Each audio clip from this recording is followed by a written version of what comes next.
Okay, so yes, we are on the air once again. Hello, everybody. Welcome to the tNb Gaming Podcast. Back with you for another thrilling episode. Coming to you remotely, joined by three of my fellow tNb members from the Gaming Pantry. This is the Retro Bear speaking to you, and hope you are all well since we last spoken to you, and things are all fine and dandy in your part of the world. We have this week a couple of subjects to talk about, as well as our usual roundup of what we've been doing and anything else that takes us on a tangent in a completely different direction, which is what we like about this. And for those of you listening for the very first time, that's pretty much the framework, the loose framework to what we go about doing this. I said three people with me tonight. I'll bring them all in separately. First of all, a man whose beard represents his game collection. It's a little bit long, it's a little bit tangly, and it could do with a trim. It's Pete Fighter 2. And it's a complete mess as well. How are you, mate? All right? Yeah, not bad, are you? Yeah, not bad. It's warm in here tonight, I tell you. Yeah, it's really warm. I'm trying not to have the fans on too much because they interfere with mics, but I've got one sort of circulating the room but not touching me, so it's just teasing. Yeah, I could do turning mine on, to be honest with you, but I don't know. I'll see how I get on. If I start developing into a puddle of sweat or something like that, you'll realise, because we can all see each other. You people listening to us can't see that. And believe me, you won't want to see that either. Lovely to have you here, Pete, as always. Let's bring in panel member number 2. And this man, usually when you go into a sort of a takeaway, a restaurant, it's chips with everything. But with this man, it's cod with everything. It is Sean from Retro Games Revived. Hello, mate. How are you doing? How are you, mate? All right. I'm all right. Yeah. How are you? I'm good, mate. Thank you. Like I say, it's a little bit warm, and I've got a fan behind me, but I daren't put that on. It's like a wind turbine. It's an absolute beast of a fan. But yeah, it drown out every other sound, and we don't want that. So I'm just going to sit here and sweat profusely. That's good. I was going to say, it wouldn't blow through your hair, would it? So that's probably... No. Hey, Sean is wearing his very tasteful yellow and red headphones, which we mentioned last time, which Pete pointed out before we started, match his gaming chair as well. So he's come coordinated. Definitely. Yeah. And great to have you here, Sean. Thank you very much for joining us today. And finally, a man who needs no introduction, Nath Retro 1. Good evening, Vietnam. How are you, my friend? How are we? We're all right. How are you? Yeah, having the usual technical difficulties, it would seem, and I feel like I'm an ant under a microphone. I'm so boiling hot, but I'm here. I was going to say, you've slowed down quite a bit. Your stream seems to drop quite a lot. I think Nate's gone. In fact, if anything, Nathan's actually disappeared from the screen. Again, obviously, because we've been doing this. I'm not gone. I'm here. You're still there. Still there. Keep talking. Yeah, he's no waving at us. That's normal. Oh dear. Excuse me, you got the technical difficulties. It's not everybody else usually. I think he's lagging like hell, actually. Yeah, I think he is. He's a long way. Talking up a whole megabyte of RAM. You may have to drop out, mate, and come back in again. He's gone again. He's completely frozen now. We'll carry on regardless anyway, because we can get around it. Well, May sorts himself out. It was fine. It was perfectly fine until we hit record. Yeah, well, this is the thing, isn't it? You know, he's now completely disappeared. Anyway, right, there we go. So for those of you who listen to this quite regularly, thank you once again for tuning in. Those of you who are here for the sort of first time, you've not caught the podcast before, thanks for giving us a go.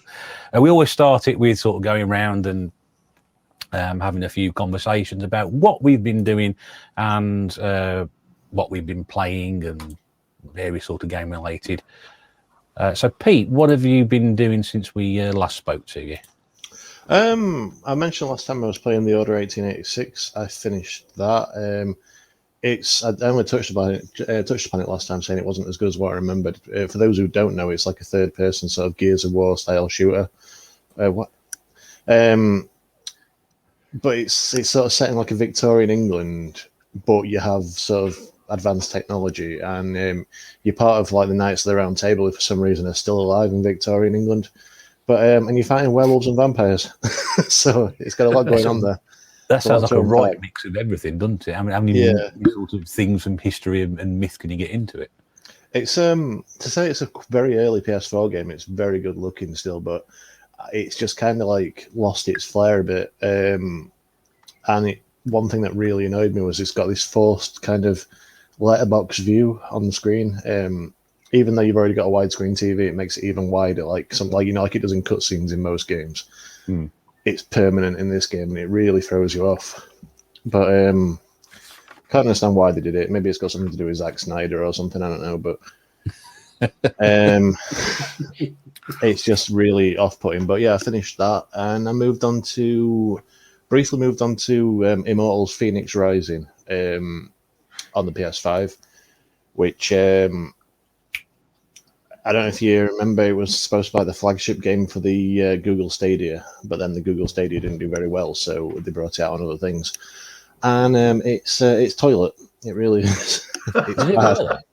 Yeah, I've shelved it. I'm going to go back to it, but at the minute it's just nothing. It's like like you get the Pixar films for kids, and then you get the DreamWorks ones, and then you get some others which are like no brand name ones that you get for like £3 on DVD. It's like that, and it's I know what you're about. Yeah. It's it's like throwing out humor, and it thinks it's hilarious, and it really isn't. And I don't know, it just annoyed me more than anything, so I shelved that. And now I'm playing a game called Octopath Traveler on the Xbox Series X. It's a role-playing game. I think it was a launch game for the Switch, maybe, but it was a very early game for the Switch, and it was out before I got my Switch, and I've wanted to buy it, but it's just steadily increased in price instead of going down. So I never actually got around to it, but it's now on the Xbox and it's on Game Pass, so I downloaded it, and it's such a beautiful game. They call it 2D HD, which sounds like a Star Wars character, but it's like the background's like a polygonal. But all the textures are like really low res, like SNES games, and all the characters are still sprites, and they like look like the old Final Fantasy sprites. A bit like sort of Breath of Fire 3 on the PS1, but it's also got like sort of HD effects and stuff like on the Link's Awakening, the Switch version. It's like the front and the background are like out of focus, but the middle's in focus, and it does the same thing on that, and it just ends up looking just really beautiful.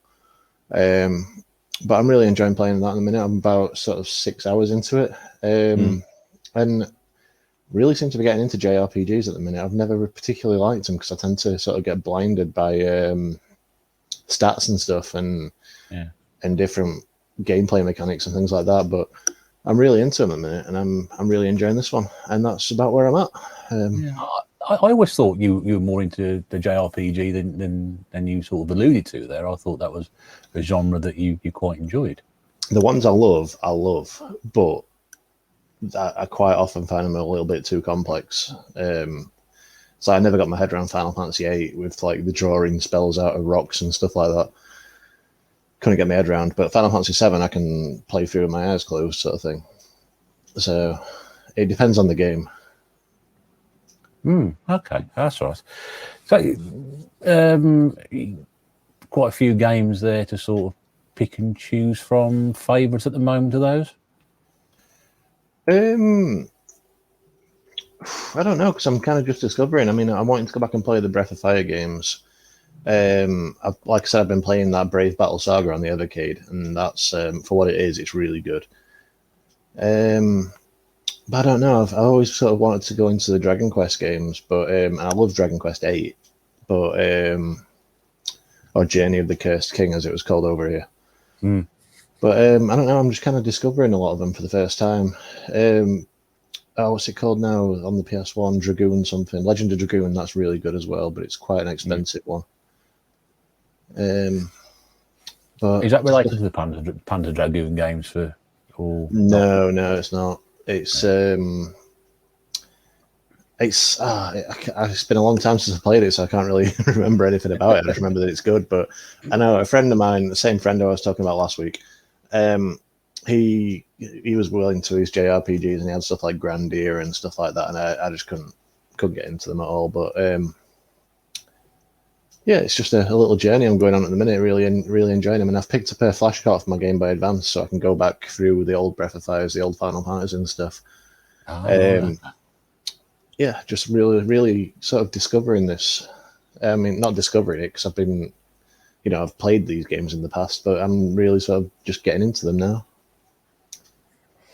Oh, that's good to hear. So, yeah, that's just interesting to see how that turns out. If we can sort of have a update in future podcasts and see how you're getting on with those. And so, it's a very, very popular area of gaming for some people. And not my sort of thing, but it's interesting to see that you're starting to develop into it. So that's really, really good. Okay, let's move on to Sean. I expect I know what the answer is, but what have you been up to, Sean, and been playing since we last spoke to you? Let's give you a surprise. I'm not going to mention those 3 letters at all. Aren't you? Because no. I've got 5 other games to tell you about. Shock horror, mate. But I've actually what happened was I was playing that 3-letter game by myself for a while because I didn't have no friends. And I kind of got a little bit bored, if I'm honest. And I thought, I'll have a look on the PlayStation Plus and see what other games is available. And I had a look, and nothing really took me fancy as such. And I thought, I'll have a look at PlayStation Now. And you know what? There's absolutely hundreds of games available on it. And a lot of them really took me fancy. And I thought, I'm just going to bite the bullet. I paid the yearly subscription for it. And now I've got all these. It even goes back to PS2 games, PS3, PS4. Like I said, there's a massive catalogue of PS3 and PS4 games. I know but you, Pete, that said you're not really keen on the streaming aspect of it. No, I don't trust it. No. I mean, so far it's been fine for me. Whether I do come across any nags, niggles, and hitches, well, we'll see. But yeah, I've managed to get a few games in. I'll start with the worst of the bunch. It was a PS3 title, Alien Rage. It's a first-person shooter. I'd never heard of it before. I just thought, thought I'd give it a go. What did you say earlier, Pete? It's toilet.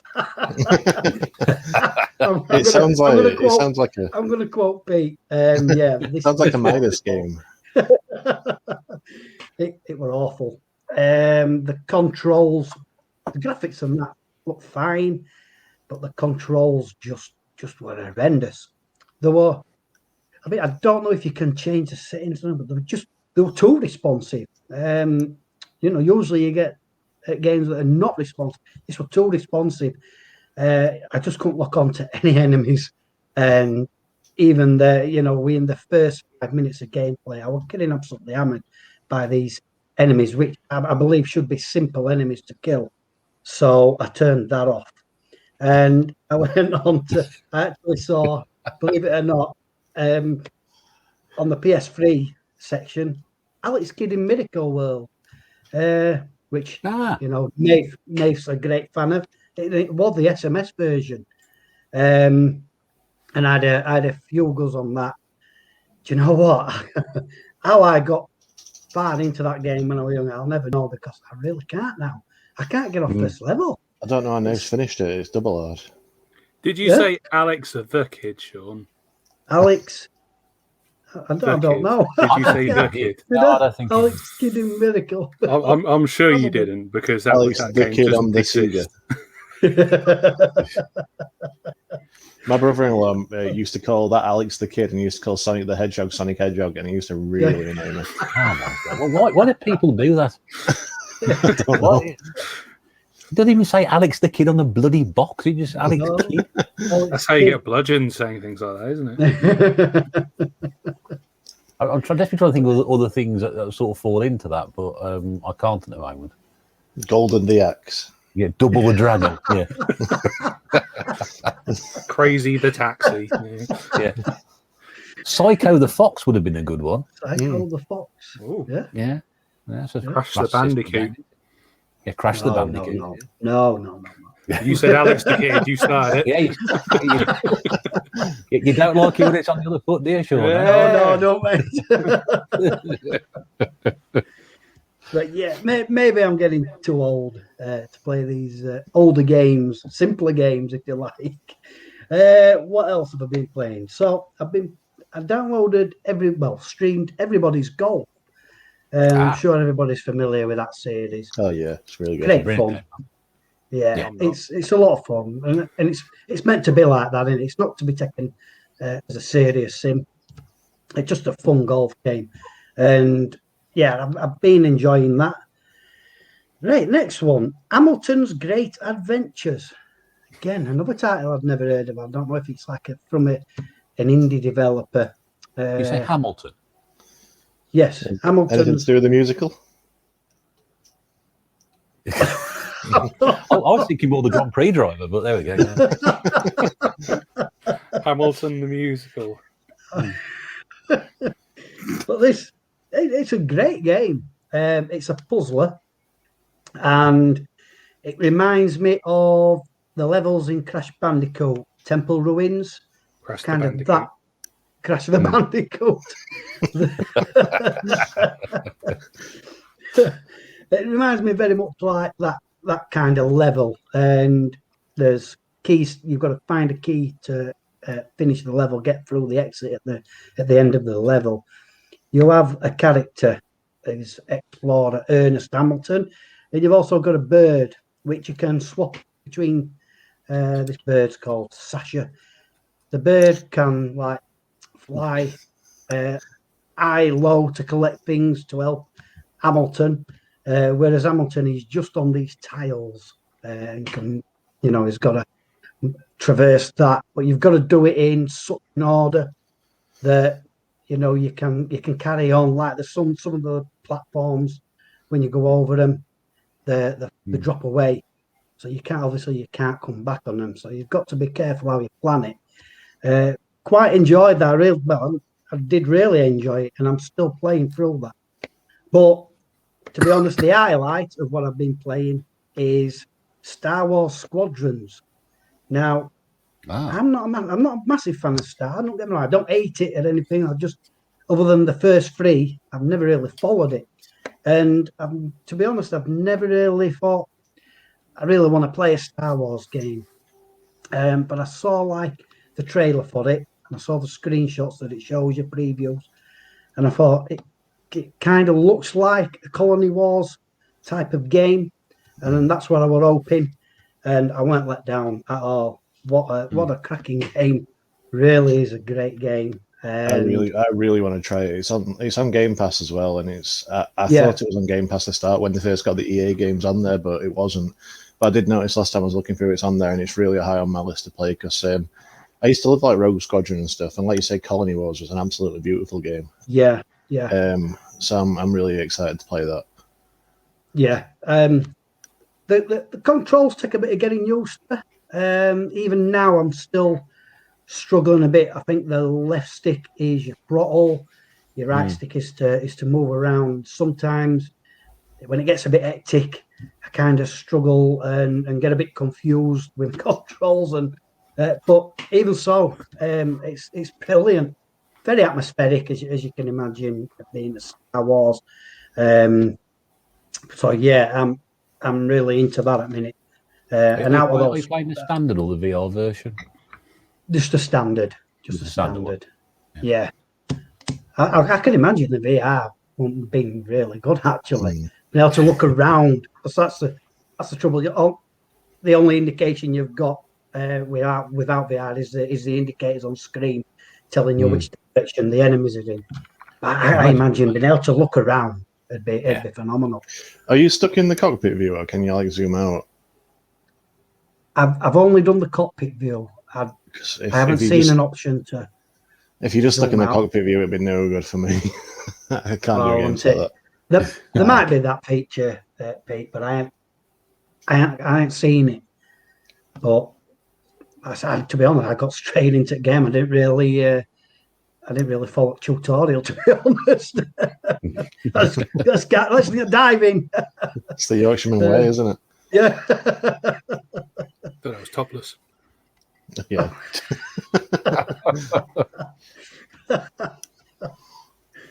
So, yeah, like I say, at the moment, that's my favourite, and I do intend to play a few more, and and try some games I've never heard of. So I'm looking forward to that, Russ. Well, it's a worthwhile investment, that then. Is it worth taking the opportunity to buy that PlayStation now? I would say so. Yeah, definitely. With the amount of games, especially on the PS3 section, I think that's where the bulk of the games are. Definitely. There's a lot of like games that I've heard Eddie mention many times. Like, is it Disgaea or whatever? Yeah. There's that series and a load of other stuff. So yeah, I'm gonna work my way through them. That's why a lot of them, Alien Raid, Alex Kidd, everybody's they're at the front end of the alphabet, if you like. So yeah, it's like, I'm not into the streaming side of it, but you can download a bunch of PS4 games, and I would probably go into it if it wasn't for the fact that I pretty much already have every PS4 game I want to play.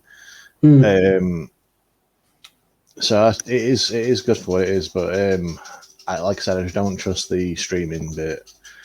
And in what way, Pete? I don't trust my internet. It's not good. Yeah, I think. Obviously, be no good for Nath either, because he's having his technical difficulties. But I'd lag and find out I died 5 minutes later. Oh, that's uncommon.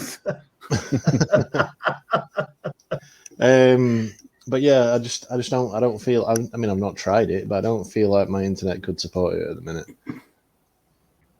But like I say, I'm on Game Pass, and that's brilliant. And if it's a similar thing to that, then all for it. So fingers crossed, my internet's held up with those games I've just mentioned. So yeah, I'll have to sacrifice a goat to the village elders to increase my broadband speed, I think. I should point out that since Pete and Sean have been talking, Nathan's been on and off and on and off, and resembling, Lego men and, the sort of Tetris version of Nath and things like that. Well, been going back on and off and on again. He's back now. That's good. So that's the main thing. For how long? Yeah, we better ask you what you've been playing in, hadn't we? Really? Yeah. It's now your turn. So, if you hadn't tried to turn the ITV hub on, this wouldn't have happened. You'd have been all right. Yeah, I blame the ITV hub. I just blame ITV for everything. Let's just try. I've got to blame something. I mean, like on Summer Isle. Anyway, what have I been playing? Not a lot. I played a couple of games actually. I got back into playing Jurassic Park on the Master System after you picked it up in a video a couple of weeks ago, Bear. You mentioned that it was one of my favourite games as a kid, and the Master System version is fantastic. I think Pete's played it recently as well. I have, but I didn't think we were talking about it. Well, I'm talking about it as a game that I kind of like have played. But yeah, I went back to it and I got like right to the end, and then because I'm playing it through an EverDrive in a Mega Drive, and you need the pause button to change weapons and get health packs, things like that. And I touched the cartridge and that like reset the game, so I got right to the final boss and then died. Yeah, so yeah, I'll have to try that again sometime. But that's one of the only games I've played, so I thought I'd better mention it. And yeah, follow me around like fly. That's not nice thing to say, is it? And the other game that I played was Wario Shake Dimension on the Wii. Oh, good choice. Have you got that one? Have you played that one? I have got that one. I have played that one very, very briefly. Again, it's one of these games which I always say is a fantastic looking game on that system, and people slag the Wii off for its limited graphics compared to its HD competitors at the time. That is one of the games which is beautiful to look at. It is really like well designed. The startup to it, the startup video reminded me a little bit of kind of the videos you got on the Saturn in a way, for like Saturn Bomberman and that. It was that kind of cartoony drawn, almost like you're watching a cartoon that's live. It doesn't have the best graphics, but we didn't have the best graphics, and what it didn't have, it made up for in other kind of areas. But I think the game's is an interesting one. I don't know if when I'll get to go back to it, but you, I think, are after, because where is a greedy git, you're after this this limitless coin bag or something that just has full of money and never ends or something, and you've got to go and help these poor little creatures in the high sea and save them from an evil pirate or something.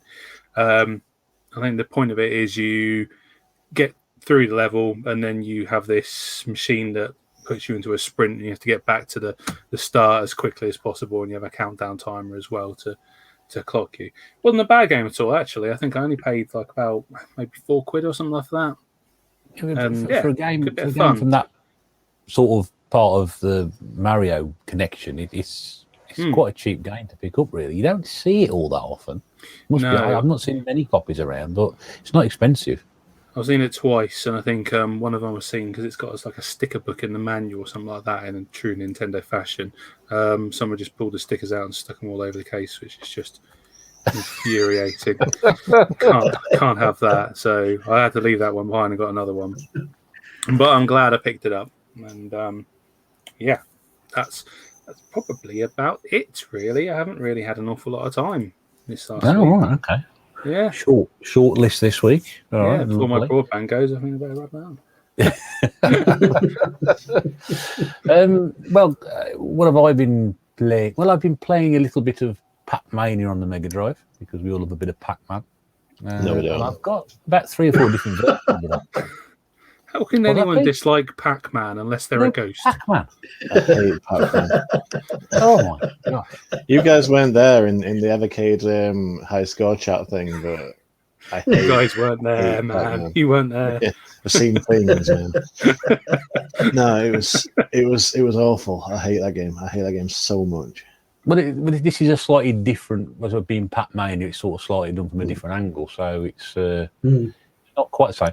But I mean, it's a great little. I love that game. It's just looking at it now on the shelf. I mean, I've got the Master System version as well. Pretty sure I've got the ST version, which I haven't played yet. But I do like that game. Got the Master System games which I've been playing as well. Outrun, which I picked up a few months ago, and yeah, it's all right. It's all right. I think it's a fair conversion. There weren't many good conversions of Outrun, but I got that from a Chazza. I didn't like it as much, actually. You say that. I thought that, like all Master System games, they watered it down an awful lot. But then again, I haven't played many other kind of clones of Outrun. Yeah, well, you got to expect. When I compare it to something like the Commodore 64 version, which I played when it first came out, it's complete world apart. Yeah. But it's still, it's missing something certain. It's not the greatest game, but it's passable. I'll give it a pass on that one. And the other one I've been playing as well, which was on emulation, about 2 games, Bubble Bobble and Rainbow Islands. And I think both of those are pretty nifty conversions on that system as well. We always say there's been very, very few poor conversions of Bubble Bobble and Rainbow Islands. Bubble Bobble, I mean, that's one of the greatest converted games of all time. I don't think there's a bad version of that at all. Rainbow Islands is also an exceptionally good conversion, and I like the Master System version. I think it's beautifully colourful. I think the music in that game is really good as well. And I always thought the Master System was terrible for music, but I've been working my way through quite a few emulated games. Very, very briefly. Yeah. How do you get up the top on Bubble Bobble? You're supposedly able to jump on the bubbles and float up, but I've never been able to do that. Me neither. What, on every level or a certain level? Well, there's a level you've got where all the enemies are at the bloody top, and the only way to kill them is to get up the top. and apparently you can jump on the bubbles and float up. That's why Dave Bird, so he loves that game. Not as much as Dizzy, but he does love it. Yeah. See, Dizzy for Dave, that's Pac-Man for me. I thought you said you didn't like Pac-Man. I'm getting mixed messages here, Pete, honestly. There's a secret Pac-Man shrine you've got, like Dave's got a secret Disney shrine. So I do actually have a Pac-Man keyring hanging from my Evercade case, actually. But I like the imagery. I just don't like the game. But yeah, so quite a nice game to play on Evercade, isn't it? It's just toilet. A little bit unresponsive sometimes to get around the corners, or No, that I don't have a problem with, because I knew for a fact you had to, you have to sort of key up your corners before you get to them, because it was exactly the same on the Amiga, and my dad used to play a ton of it. But it's just monotonous. I just hate it. I really hate it. I can't really explain why. It's just. Do you have a ghost that you just dislike the most? Yeah, there's 4 of them running around my house. That's why I don't like it as much. Just have to pop a paracetamol and eat them every so often. I think you've been drinking now. He's talking you out the R, Pac-Man. Yeah. Going back to Rainbow Islands, Russ. That's a game I've never really been able to love. I love Bubble Bobble, but yeah, Rainbow Islands, I don't know. I just never took to it. I'm the same. I love Bust a Move, but I don't really like any of the other things in that series. Yeah. I just thought Rainbow Islands it's not. It takes a little bit of time to pick it up, but once you're into it, it's sort of. I find it really sort of playable and keep going. And for someone like me who's pretty awful at games, I mean, Sean mentioned earlier about getting older and being not very good at games anymore. I was terrible at games anyway, so my sort of trajectory path is pretty much exactly flat line between youth and now. But even me playing that, you sort of able to get a little bit further each time, so I can get to the end of the first island boss quite comfortably. After a couple of goes, which is that giant spider. But I don't know. I like it. The one I haven't played is Parasol Stars, which I know is on the PC Engine Mini, but I haven't played it yet. I think it's on the PC Engine Mini. You're not interested in the Taito Mini, the Egret 2?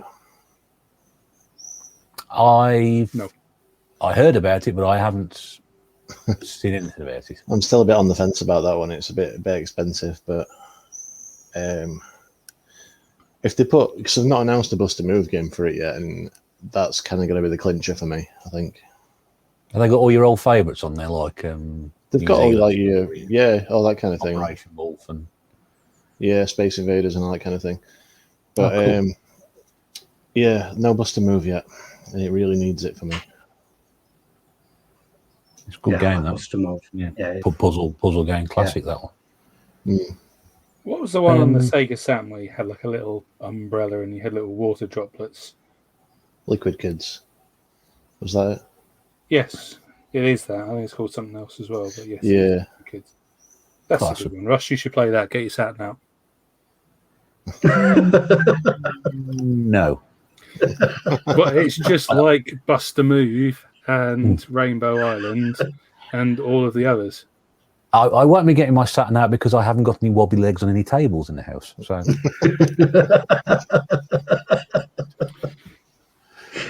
or indeed, you just said that you would love this kind of game. I would love this kind of game. I'm not saying I wouldn't play that sort of game. That's exactly what you said. If it was on any other system, yes. Not the Saturn. Okay. And apart from enjoying some wonderful Master System music, of which there are some games with some really good tunes as well. As Wonder Boy game was playing, what a cracking tune that game's got. I can't remember which one it was now. There's an absolutely belting tune on one of them, which is just. I always thought the Master System was terrible at music. It's one thing I used to hate about it was the fact that a lot of tunes sounded flipping terrible. But having played a few of them now, and got into them a bit more. There's some really good music on the Master System. Very underrated. Yeah, one thing that struck me about the Jurassic Park game on the Master System was the music. Actually, it was because like you've got in the film, you've got like the big sweeping like musical score and all that kind of thing. In the game, it was just like pop rock all over. As close to pop rock as you can get, like chiptune anyway. But really added to the experience. So someone should use the music from the game and overlay it into the film at certain points. Definitely. See how that works out. Yeah, that'd be quite good. That I've still got to play that. I've bought it now, so I know you two have been playing it, and it's really good. It's quite easy as well. Is it? Oh, that's even better. Is it Russ easy? Plus old people, we need easy games now. That's what it is. Sort of the equivalent of sort of like eating mushed up food, an easy game, something like that. That's what it is. You get older and older and older. Right, so that's what we've been playing this week, or attempting to play, or talking about anyway. So we'll move swiftly on because we've got a couple of things we want to talk about. First thing I want to mention, obviously, we've got the old football on at the moment, the European Championships. Not to everybody's taste. We're not going to turn this into a discussion about football. But we thought, being as it's topical, it might be worth just having a quick mention about it, and just sort of discuss a couple of our favourite football games, if that, and sort of move on, going from there. So, Pete, have you got any football games that are particularly memorable for you? Not really into the football, truth be told. I hate it. But I did play. There's not being into it and hating it. There's a sort of middle ground there. I just think it brings out the worst in people. But I live around the corner from a football stadium. I come from a football town, so it's like, I don't know, you see a lot of it. But is that the blue end or the red end of the blue end? The blue end. Yeah, I'm an S6 retro gamer here, but people won't understand what that means. But yeah, I loved FIFA 2000 on the PS1. That's probably my favorite football game ever. Mainly because I created a team of basically everybody I knew in school, and also made it so every player had maximum stats. And but it also, games like that, Crazy Taxi, and Tony Hawk's Pro Skater kind of all sort of formed my music tastes as a teenager. There was a song on that called Sell Out by a band called Real Big Fish, and it was pretty much the first experience of ska punk I'd ever gotten into, and really shaped my life. And I ended up like playing in a ska punk band and stuff like that. So that was quite formative, but I did genuinely like it as a game as well, which was weird for me because I didn't like football. Apart from that, I think the last football game I actually played was Pro Evolution Soccer 4 on the PS2. That's going back quite a bit, that, isn't it? Yeah, I didn't rate it, but so yeah, give me FIFA 2000. I'm on the lookout for a copy of FIFA 2000. Actually, I'd really like to own it again. But yeah, I tend to avoid football like the plague, unless it's stuff like Red Card, a Wild Cup Soccer, stuff like that, which is more about beating your opponents up than scoring goals. Less about football, more about other stuff. Yeah. Hockey games. Or Soccer Kid. Soccer Kid's brilliant. Soccer Kid. Yeah. But yeah, that's as much as I've got to say on the subject. So no, move on to football types. Sean, what about you? I've got to go for the old faithful Sensi Stopper. That's probably. Oh, why not, Ross? Come on, it's fast, furious, it's fun. Sensible, Ross. It's by sensible software. They never did a bad game. Well, yes, debatable. It's not. I don't dislike it. It's just, I think it does get drastically overrated. I mean, it's fun to play. I mean, I put loads of hours into it. Two or three friends used to come around and play it all the time on the Amiga. So I'm not saying it's a game I hate. It's just not my favourite game. And I can see why people like it, but it doesn't sort of like resonate the same sort of feelings with other people. That I don't get that. No. It is. I mean, obviously, it's more aimed at fun. I must be not a fun person, I'm sure. Is that what you're saying? God, he's insulting everyone tonight, isn't he? God, seriously. Making his final appearance on the tNb podcast. You just rattled your case today, Sean. Another fun football game. I don't know if it was titled differently on some system, but on Amiga it was called Brutal Sports Football, and that was yes, I know that one. Yeah. Where'd that American football though? No, was it? It wasn't American football, was it? I'm thinking of Mutant League Football. Sorry, that might have been what it was called on other console. You might be right. So I'll have to move on to my third choice then, won't I? no. I think I'm thinking of Mutant League Football.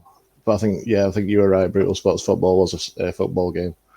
Yeah, because quite a few people who don't like football games or sports games enjoy playing that particular one. So, Nathan, Google it. He's got no bandwidth. He does it. It'll go offline. No, if I do that, I'll be gone. Well, hanging on by my fingernails to this line. Quite a basic football game, considering its time. On Commodore 64, International Soccer. Can you remember that, Russ? Oh, the old cartridge one. Yeah, that's the one. I've got it on cartridge. Yeah. Oh, have you got it on cartridge? Yeah. I picked it up ages ago. So yeah. I must admit that was probably the first football game I ever really played, and really enjoyed that one. Quite obviously very simple and basic compared to nowadays games, but I think, to be honest, it did enough for what it was. Put the ball downfield, tackle. I say tackle, you basically just run into the player, didn't you, to take the ball off them. But to be honest, although I've had a go of FIFAs, and they are good games. Don't get me wrong. I don't know.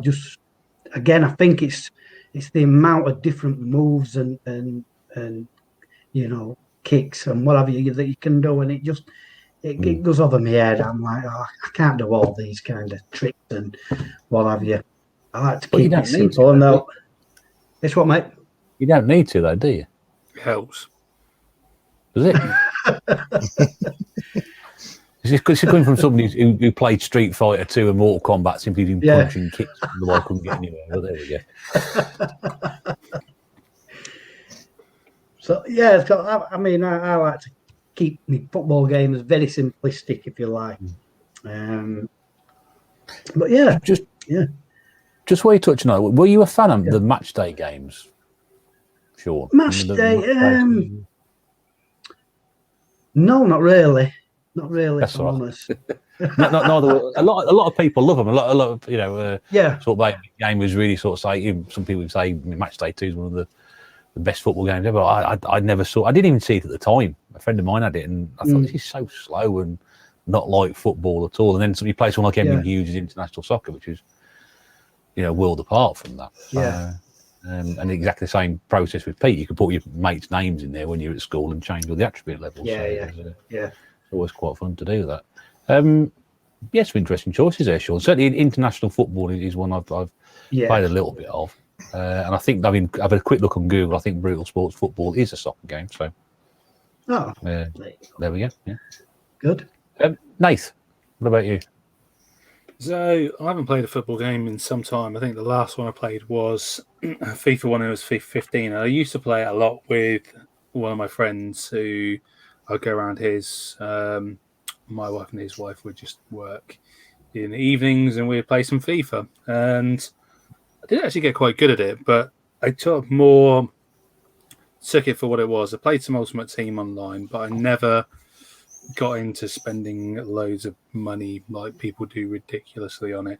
I had more fun actually like scrabbling together a team of Mexican players who ran, and that's about the only thing they did well, and managing to win some games. I think I actually got through Ultimate Team. You get promoted up leagues. I think I got promoted up to what was effectively the Premier League with a load of like bronze and silver Mexican players who nobody had ever heard of. Then I had my ass handed to me. But it was more fun to do it that way because everyone on Ultimate Team is just more about, I've got to get Lionel Messi, or I've got to get, I don't know, Cristiano Ronaldo's and like his ultimate card from the week he scored 2 goals, or it's a level 99 card or something, and spend 30,000 coins on it or something. I just did it just for a bit of a laugh and just to mess about, but I did enjoy playing it then. But FIFA games really haven't changed that much like over the years, and they've put little tweaks in there that make it different enough. And then, you know, it's not worth it enough to like buy a new game, I don't find. So I haven't played it for about 5 years, and I do notice it if I actually do play against any friends or anything like that. But yeah, I didn't really have that many kind of sports games, football games kind of growing up, so it's only going to be the recent ones I played. Oh, okay. How do you think FIFA's going to evolve even further? You know what I mean? Because I mean, the pretty realistic looking you're going characters. to charge you every time you kick a ball. Yeah, it'll charge you every time you turn on the machine. They're going to create some sort of virtual reality boot that you can wear and sort of like kick the football or something there. So I don't know, or sort of blow cold air so they can simulate a cold Tuesday night in Stoke on when you get to sort of November or something. Well, they got snow, haven't they? They got snow on the pitch and different weather conditions and the like. I mean, I don't know. I think what? And women, they've got women now. Have they got women? Oh, of course, yes. Women's teams, yeah. Yeah. About time. Well, you 2020 now, 2021. We need women's teams in there. But you mentioned the weather conditions. You had weather conditions in Micro Pro Soccer. Did you? You used to get like thunderstorms. You used to get thunderstorms and flash of lightning. I remember that actually. We had that on the Amiga. I'm sure we did. Yeah. I mean, for me, would you actually play in a thunderstorm? I mean, what was it? It was like a player's running along and get struck by lightning, and it's like, I'm on the medics. That's a bit on the nose for recent happenings, isn't it? Oh God, no! I didn't mean that. God, it's taking it to a dark place again. Oh yeah. Quickly moving on. But I mean, for me, I played loads of football games over the year. Kickoff 2 is probably my favourite, which is why I don't like Sensible Soccer so much, because I prefer Kickoff 2. Yeah. I just felt that was I know some people don't like Kickoff 2 because of the way the ball moves around, the controls. But you bit of practice and put time in like that and work out how to do it. You can get a lot of fun out of it. I've always said it's a great game, and I will stand by that one. What system? Oh, Amiga. No, yeah, I used to play that again with a friend of mine. Just pretty much every single night, we'd sort of spend sort of hours playing that against each other, and many arguments used to sort of go from it. One of us used to go on a long winning streak or something like that until the other one broke it. It was quite good, quite competitive, but good. I'm just one of the sort of things. The other one, just picking 2 more really that I can just think games I put a lot of time into. I mean, a lot of football games I played. I'm not going to mention management games. The other one I really, really enjoyed and got a lot of time out from was FIFA 95 on the Mega Drive, which was the first FIFA game I played. You obviously got the isometric view, and it was just brilliant. It really was brilliant. It was like playing, something really sort of fresh and exciting and different, and you could score a goal and press the buttons and you get different sound effects because you'd scored, and it was just great fun to play. I really did enjoy that. Put so much time into it when I was at college when I should have been studying. And the final one, which I sort of was great, which was I think Pro Evolution Soccer on the PlayStation 1, which had the introduction of the master team, so you could sort of build a team up by you start off with a complete load of absolute wastrels. Really, they got no skills, nothing like that at all. But by gaining points and beating teams and scoring goals, you accumulate points which basically sort of transpire into sort of into money, and you can start adding better players to your team. And I mean, I had this fantastic team by at some point, and the players never got older either, so they all stayed the same age season after season. So you could keep playing it till however you wanted, and I'd have Beckham, Ronaldo, Henry, Roberto Carlos all in the same team, Zidane. And you can just build up a team like that, just brilliant. But again, you'll put a lot of time into it to start with, because those early games are really sort of quite tough to get anything out of. But once you do it, it's like I was going to say, you were saying that I did that. It's amazing realism. I got Norwich won the Champions League and I had Lionel Messi to sit on the bench. Yeah. It'll happen one day when Messi's 63. He'll come out of time and sit on the bench. Sit on the bench, yeah. That's good. The end of Godfather, Part 3. Feed the pigeons, yeah, that's it. Well, yeah, football games get obviously a lot of bad press because they come out, most of them come out every year. There's very little addition to them, and they seem to sell bucket loads of copies. But they didn't always used to be like that. They used to be a lot different. And I think if you search through, and we've given you a bit of a selection there are some great, there are fantastic ones we haven't mentioned, but we don't want to make this a football themed episode. We just don't think we can probably do that. We'd rather do something else. But we just want to mention some games that we've enjoyed playing anyway. Before we move on, though, yes, is it coming home? Definitely. We're not about my car again, are we? I don't know. I mean, we were talking. I was at this Croatia game on Sunday. They started incredibly well, and then they sort of ran out of ideas and didn't play particularly well. And I don't know where this business was about Sterling having a fantastic game, because every time he seemed to get the ball, he seemed to fall over his feet or run down a blind alley or just waste the opportunity. So I don't know. But I wasn't very impressed with Croatia. I thought they were a bit off that day. I thought they were a better team than that. I think England will get out of the group quite comfortably, but it's where they end up next. So you're saying it might come home, but it might not. I can't see it coming home. Oh. But I think they will go quarter semis, probably as close as they can get to, but I don't think it's going to be coming home. So Sean, definitely. Russ not. Pete, decider. Is it coming home? Could not give. I'm not. I'll keep it family friendly. Could not give a damn, frankly.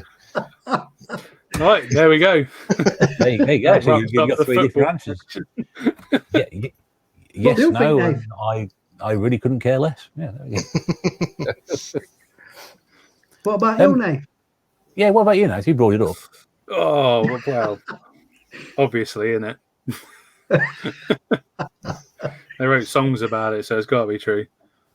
Yeah, that's time's told with that one, hasn't it?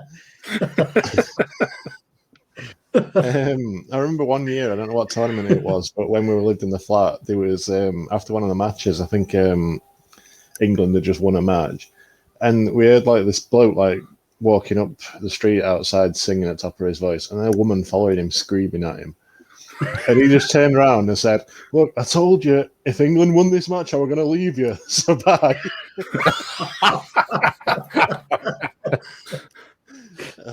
Absolutely brilliant. Good things happen.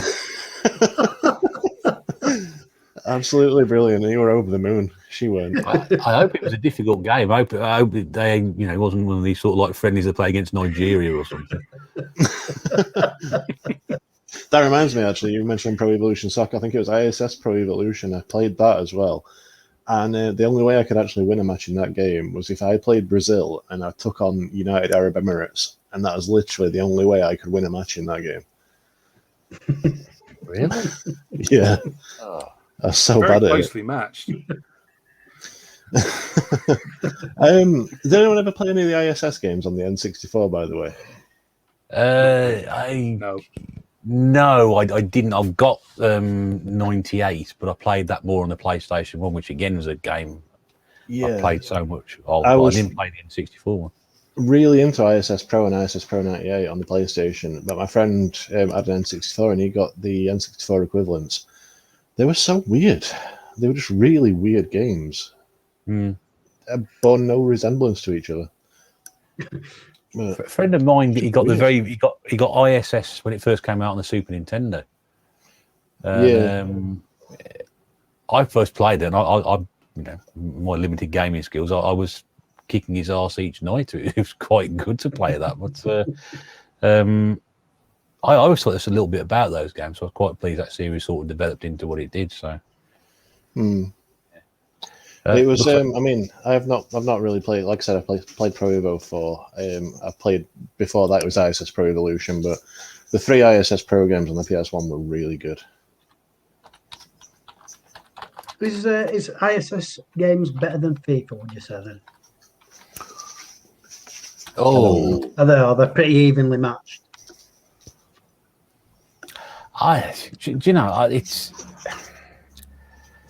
I've always it's that kick-off to sensible soccer argument. I've always got on better with ISS games than I've done with FIFA. I'm not saying FIFA games are bad games, but I've always preferred ISS. I don't know what it is. It's just, do I like tea or do I like coffee? It's that sort of variation. I like coffee because I do. I don't dislike tea. What I used to love about ISS was the made-up football player names, the unlicensed names. So was it Djorkov or something? Djorkov? Oh, Djorkov, yeah. Yeah. In ISS, he was called Jerkov. Some of those ISS names these days were so silly. They really were. We could always tell when they got the license for like certain teams, like Manchester United, you got all the proper Manchester United team. And they're playing London Blue, who'd have got all these variations on the Chelsea names. It's like, well, I don't know, but everyone's got their own favourites. Some you get on better with others. It is like all sorts of games really that we play, and different genres appeal to more different people. And Pete said right at the start, he's enjoying playing JRPGs, which not my sort of thing either. I suppose. But that's because I can't get on with them. But I prefer, a certain style of platform games and something else. So it's one of them. We were talking about before we came on about all this. Nate's still having technical difficulties, but he appears to be stable at the moment. I'm here. You are there, yeah. I'm always. Just when you're being incredibly still, or you're actually sort of there. I just don't move sometimes, just to freak you out. Yeah. It's really going to keep one eye on everybody else and just keeping the other eye on you to see you're still moving. He's moving now. That's quite good, that. This works really well with an audio only, doesn't it? For those of you watching, Nathan kept incredibly still then. I thought he had frozen, swallowed, and he sort of gave me away, so that was right. Perhaps you should have spat. I don't know. What else were we going to talk about today? Because we were going to talk about pricing, weren't we? I think, and the way things are going. It's a bit of a hot topic at the moment, and a lot of gamers are finding that the prices of stuff appears to be going through the roof, which we may or may be attributing to the lockdown situation, which seems to be ongoing, but. I don't know. I mean, lockdown has changed the way that we sort of consume the games. We've had to sort of go onto different sources, and all of a sudden people are now buying stuff, driving prices up. And a lot of people are getting a bit cheesed off about it. Have you noticed a lot of that going around, Pete, at the moment? Or? I noticed a lot of people getting annoyed at the whole PS5 scandal. I managed to get one relatively easily, but up until we got one, my wife was getting really mad at it. I wasn't really that bothered because I wasn't going to fight people for it. But the whole scalping and everything, it's an awful practice that really needs to have more policing on it, I think. Yeah, I think you're right, because it does sort of spoil it for everybody else, and it gives you a very sort of unfair reflection of what the market price is. it's like going to a car boot. You know, people go there at stupid o'clock in the morning to get all the best stuff and scalp all the stuff, so that when everybody else comes afterwards, you've got nothing left. It's one aspect of the the whole collecting community that I really dislike is the buying to resell aspect of it. It's just, I don't know, it's like taking advantage of like cheap prices so you can make get a markup on it. It just doesn't, it rubs me the wrong way. I mean, you're buying to sell. I tend to buy to insulate, which I mentioned. And that appears to work really, really well. I could make a number of small houses out of the amount of sort of games I've got. But yeah, I think it's a practice always been there, hasn't it? Everybody looks at these games, and you know, if you go back 15 years, then people would sort of consider stuff like this as rubbish. But I think it's just easier these days. Sorry. I just think it's easier these days for people at car boot sales, because the way that the ubiquity of like mobile phones, like people can go out there and just scan a game or check CEX or check eBay and then know instantly if it's actually worth buying or not. And it makes it more difficult for people who are genuine collectors of the games they're looking for. But at the same time, if you don't do it, somebody else will. So I on one hand completely agree with Pete. On the other hand, you know, I've got some games and car boot sales, you know, to sell to buy games I want, because people are doing the same with games that I want. So, you know, I'll be buying a game to trade in for a bit of money to buy a game that I want, and they'll be buying the game that I want to trade in to get money for the game they want. So it's circular, really. It kind of goes round in that respect. But what really kind of annoys me at the moment is the fact that for some games, when they start to diminish in stores like CEX, games that have been out some time, if you know CEX have got maybe 2-3 copies, someone's just going to buy those and then stick them on eBay for like 3 or 4 times what CEX would sell them for, which is just ridiculous. It's similar to like the golf game that you mentioned in one of your videos there, the one that was about £40. And there's Golf Pro on the Wii, something like that. It was £40. Oh, yeah, the lead metal one, yes. A slew of them and just traded them all into CEX, and now that's caused the cost of it to plummet. And that just happened with like some games. They find like a warehouse with like boxes of them, and then suddenly the price will just go through the floor. But it is really frustrating that it gets to that point. Like, I don't know if the buying to sell is like the start of it, but the actual scalping is where it really annoys me. It's always like what I've always said though is when it comes to like pre-owned games and retro games and stuff, it is a buyer's market, and the games are only expensive because people will pay that for them. Exactly. And I feel like whoever was the first person who paid £300 for a copy of Castlevania Symphony of the Night was an absolute idiot, because that's then set the benchmark. Yeah, it probably was. But yeah, that's set the benchmark. Then that's the price that people are going to ask for it. If like I've been saying that with the Evercade stuff, because like when that first came out and some of the games were hard to get, especially in America, because the Namco games weren't licensed for sale over there. The people were buying them and then trying to sell them to the Americans for like 35, 40 quid when it was supposed to be £15 each. And I was saying to people in groups, don't buy them. Just don't pay that much, because if you pay that much, you're validating what they're doing. You're in control of the price. If you don't pay that much for them, they'll be forced to lower the price. So they don't use the money to build a wall or something, though. So. But that's why it sort of, I don't understand why certain things, I mean, even if they are rare and sought after, I don't understand why things can get to that price, because if everybody just says, no, we're not paying that, it will go down. Yeah. Oh, I agree. Sean, what do you think?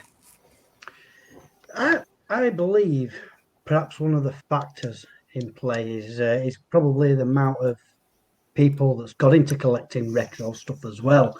You know, I know from my perspective, I'm now seeing a heck of a lot more collectors. YouTube's probably a part of that reason, You know, we've got a lot of channels springing up, and if they're seeing other people doing it, they'll probably think, you know, that's quite a good idea, and copy it themselves. And again, this is, you know, it's like a chain reaction, boost prices. I mean, even if there's always been this amount of collectors, again, you know, the YouTube community is you know where it's at, where people can find out, you know, what stuff's available and what have you, and prices. Yeah, it's yeah, I can understand why people are doing it. You know, they're wanting to sell stuff to fund, you know, their extra part of the collections and what have you. But other people are suffering as well. So it's I don't know. It's a tricky one, isn't it? There needs to be a balance somehow. But I mean, Pete said about policing it. Sorry, people said about policing it. How could you police it? I'll put this out the way how I got my PlayStation 5, and this will be like, if people are looking for a PS5 themselves, it's probably interesting for them. I got it from EE, you know, the mobile phone guys, and I got it. I pay it monthly. I pay like however much monthly, and the way they've done it is you can only get one per account, which is a lot of people have done that, but you have to have been a member for a certain time. You have to have like been a member of their shop for a certain amount of time. You have to have a certain amount of time left on your contract, so people can't just set up like bots to just purchase and keep coming up with new accounts and just purchasing another one. So I think that's worked really well, because when I got mine, it was like we found out the night before they were getting some stock in at 8 o'clock. I got up at 7:45. By 8:15, I'd got a PlayStation. Yeah. Just really easy to do. I think that's a good way of doing it. But it's other things. I mean, people they've set up things where you can only get one per account. But like I said, people are setting up bots to make like hundreds of accounts and just constantly spam it until they vote off all the stock. They should set it up, in my opinion, so you can only get one per delivery address. And I think that would help a lot. But I don't know if that's something that is possible that they could do. But that's the way I can see that they could stop people from just buying hundreds to resell. Yeah. It would work well for new systems, like you say, for things like that. That's actually a really good idea for doing that. It would make it, I suppose, more difficult if you had like a Switch or something like that, and you have like, you know, kids who want to play against each other. But for a main console of that, where they know the demand is, it seems the only fair way of doing it. But it's actually got to be the companies like Sony and Xbox who, you know, take that stand on it. I'm not sure they would. Well, no, because they're getting the sales. But it's like I read somewhere that the like projected like the estimated sales for the PS5, 70% had sold to resellers, which is ridiculous. No surprise at all there. Really bad. Yeah, it's absolutely awful. You find it from the other end of the scale down to sort of, you know, game collecting. I don't think there's anybody here who hasn't bought something to trade it in to, you know, get a maximum value out of it and sort of build some credit up at CX or take it down cash converters or whatever. But all that stuff which is now being sort of picked up is sort of disappearing from the usual channels. Obviously, places like charity shops are far, far more savvy now than they used to be going back years. I'm not saying they weren't before, but you know, they are. A lot of stuff goes, you know, onto websites now, goes through that channel. They're far more, I suppose, realistic in their pricing than perhaps they used to be.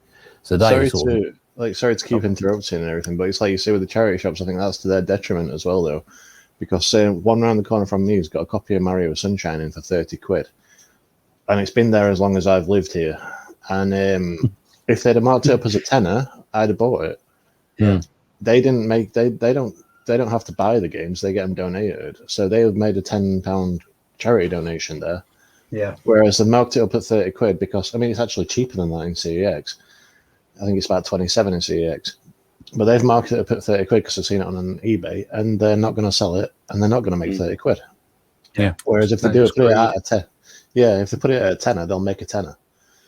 So but that's where the market is at the moment. They're following what everybody else is doing, as we said earlier. We're looking at it. The logical way is to undercut the market, and then you're guaranteed a sale. And like I said, you've not had to pay for the game, so what difference does it make if you make a certain amount of profit on it? And as you said earlier, people only pay what they want to pay for it. Yeah. Very few people will go in a charity shop and pay 30 quid for a game like that. No. Well, 20 quid. I mean, even 20 quid, I suppose, would be a bit of a push to get to, go in a charity shop. Nobody will drop that sort of money in there. Go on, Nathan. No, I was going to say, I think the people who've kind of got it right that I've seen selling games potentially are the ones who look to put it at the actual trade price for voucher to CEX if they're going to do it that way.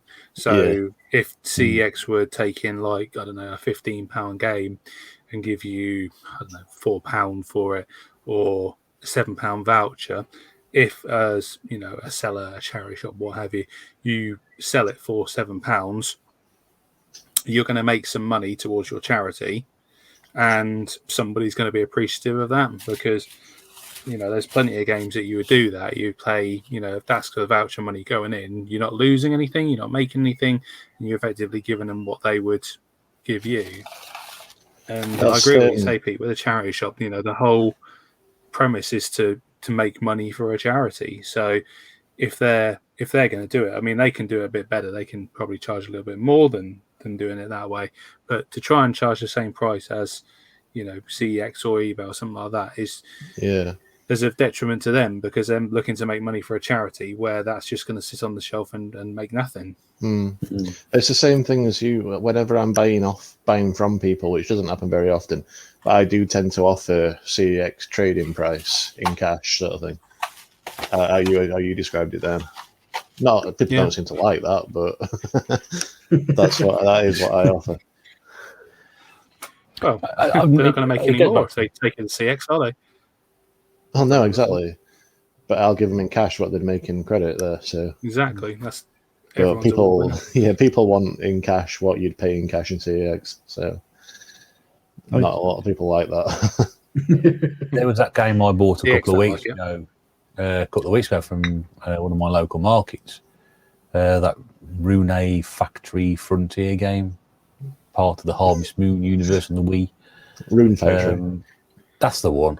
Yeah, it's a French. Rune. Did you get it on the Sega? Low. And we'll get Sean started on Shenmue again in a minute, and then we'll go. Shenmue.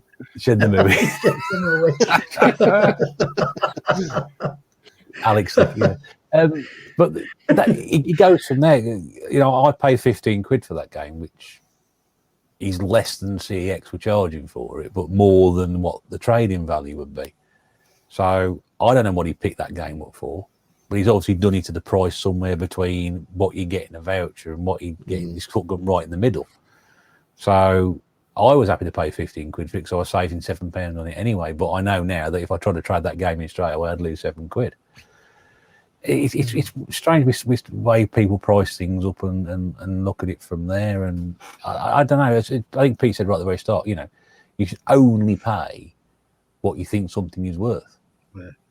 And I think if a lot of people looked at it better now, rather than looking at what the prices are elsewhere and paying those prices, then other people will see those prices. They will then try and get a little bit more, and all of a sudden you've driven the prices right up and everybody's out of the equation. It's getting a little bit of an expensive hobby. I must be honest. I'm spending way more. I mean, if anybody's watched my videos, way more than I've ever done on games before. Yeah. In fact, it's such a common thing now. People stop taking the piss about it, which is quite good. So you traded people realise now this is the norm. This is the norm. I mean, the Hit Squad games I bought from Sega Zombie, I mean, they've cost me way more than I would ever have considered paying for them. A full pound then. Yeah, the days with full pound, mate, have gone. They went a long time ago. They went out with pre-pandemic stuff. That's how long this has been going on. Does that mean we're going to have to retitle the the bear, as in the pound. Yeah. Yeah, Well, count things in bears anymore. It's like that's true. that Yeah, pint cost me 5 bears.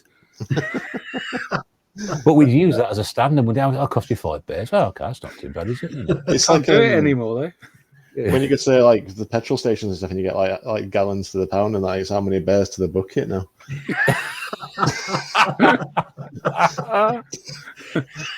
Oh, the days of the 10p bucket, when do they come? 100 fruit salads for a bear. Yeah. No, it's one of the reasons why I've moved on to getting sort of consoles instead of games so much now. I'm moving on to emulation and Ever drives and stuff, because the games are getting more expensive. And I mean, I just want to play them. I don't buy them for prestige or anything like that. You know, I don't buy things for bragging rights like a lot of people do. But so I find now I'm more interested in buying consoles and just emulating games. Yeah, playing what I want to play that way. Well, not even emulating games, but getting like flash carts and Ever drives. Yeah. Oh, I've been glued to my emulators for the last few months or so. I've still been adding physical games to the collection, but it's always been there. I've always had it handy. But yeah, it's the hunting is getting. It always used to be good at the thrill of the chase and going out on the game hunt, but now it's getting a bit more. It's this the perspective is shifted. You're not so much hunting for the bargains. What can I find today lurking in some dusty corner of a charity shop? It's now, how much am I going to spend today on stuff that I might want to buy? yeah. That it's less fun that way. Less fun, and I think that's probably why I've fallen out a little bit of love with the collecting side of things. And more recently, I sort of find myself picking up stuff because I can now. But do I really need to? There's no sort of like the excitement of coming back to, oh, that's, you know, look what I got for 20 quid today. Now it's like, yeah, look what's cost me 50 quid this week. So it's one of those. It's one of those. I mean, you'll be, you know, perhaps in 18 months' time, we'll be talking about how the fact that people can't get rid of all this stuff quickly enough and basically giving it away for nothing. Yeah, there's been a lot of things with the new Evercade system. The Evercade, I don't know if it's the Versus or the VS. I've not actually heard anyone say it out loud yet. But they did the Founders Edition, which was like the first 5,000 with like a black console with like loads of extras and stuff, which is the one I've ordered. People are scalping them on eBay now on like pre-sales, selling them for like 400 quid, 400 quid, and it's it took a week for them to sell all those out, like the whole 5,000, and judging by like how quickly that went, and everybody who was interested seemed to get one of those. I honestly think they're going to end up being the common ones, and later on, and the white ones will end up being the ones that, I wouldn't say rare because they'll still be in production, but they're, you know, people are going to be stuck with these black Founders consoles, I think, and it'll serve them right. Well, it's about time. You know, I don't want to make it sound nasty, but at the same time, it's like, well, yeah, it's about time they got caught out with stuff like that. You know, one of these sort of things they're going to sort of scalp and pick up and then try and charge a high price for. It's about time that something like that came along and, you know, sort of flopped really, and they sort of, someone learned a lesson from it. Yeah. And just something like that, you know, once in a while, just to sort of say, oh well, goes to show that not everything is going to be, you know, what everybody else wants.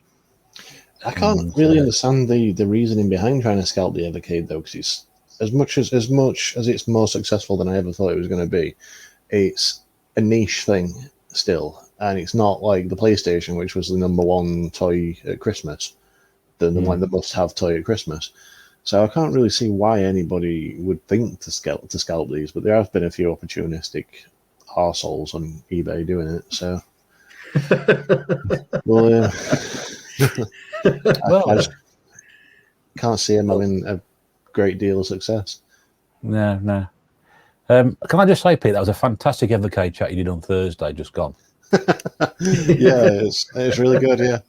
Yeah, I thought that went really, really well. That. Because this is going out live, isn't it? Yeah. Yeah, it was absolutely brilliant, and well done for plugging the podcast on there as well, because that was. Hope I remember. I can't believe what you said live. I really can't, honestly. And then thanks for all the thanks for all the hundreds of subscribers I got off the back of that as well. Tongue firmly in cheek, I suppose. Yeah. Monetized. Yeah, he went from where he was to 1,000 overnight. It was brilliant. It was one of the most sensational performances on the internet ever. So, if you haven't seen it, go and have a look. Yeah, it's for those who don't get the joke, it's not happened yet. Yeah, we're recording this slightly beforehand, but we're talking about it beforehand. But I mean, if you haven't seen that Evercade chat, it's on the It's Much More's channel, which is James, and he has one of these unofficial Evercade fan members group chats every month or so, and I've been on one previously. Pete's been on the recent one as well. Have you been on yet, Sean, or not? No, I haven't, mate. No. Well, that's not. I haven't been on a live stream for ages now. I quit, didn't I? It's something I've not done. I might get back into them. Apart from these podcasts, and I did one on Nave's channel, I've not done any live streams, so I am kind of out of my comfort zone, and I'm kind of breaking it a little bit, but we'll see how it goes. In the past, Leah Swap Shop keeps wanting to get me on his show. So. He's told me to go on, but I may do it near future, Lee. So. Yeah, he's told me to go on, but I've got nothing to swap. I wouldn't let that hold you back. I wouldn't let you hold it back.